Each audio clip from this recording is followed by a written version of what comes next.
High, কেমন আছেন? এখন রান্না করব লিকুইড দুধ দিয়ে পোলাও চালের ফিরনি। প্রথমে আমি এইখানে 1.5 লিটার দুধ দিয়েছি। এর মধ্যে আমি 100 গ্রাম মতন চাল একটু ভেজে রেখেছিলাম, রেখে এর মধ্যে হালকা একটু বেটে নিয়েছি, ছেড়ে দিয়েছি দুধের মধ্যে। এরপর আমি এর মধ্যে দেবো কয়েকটা 2টা এলাচ, 3 টুকরা দারচিনি, একটু কিশমিশ, কটা কাঠবাদাম, স্বাদ মতন একটু লবণ 1 চিমটি ফেলে দেবো ব্যালেন্স ঠিক রাখার জন্য।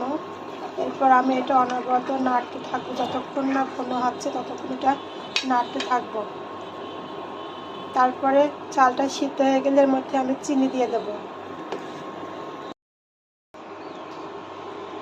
চিনি দিয়ে দিয়েছি। এরপরে অফ করানোর মধ্যে আমি রান্না করে ফেলেছি। এরপর আমি এর মধ্যে একটু লিকুইড দুধ গুঁড়ো করে রাখেছি, লিকুইড দুধটা দিয়ে দেবো। লিকুইড দুধ দিলে এটা টেস্টটা অনেক বেশি বেড়ে যায়। দেখুন কি সুন্দর একটা কালার এসেছে। তৈরি হয়ে গেছে আমার ফিরনি। আমি 2-1 মিনিট জাল করার পরে নামিয়ে নেব। বেশি ঘন করলে এটা জমে যাবে, তখন খেতে ভালো লাগবে না। একটু ছলছল থাকে, দেখতে ভালো লাগে। ভালো থাকবেন।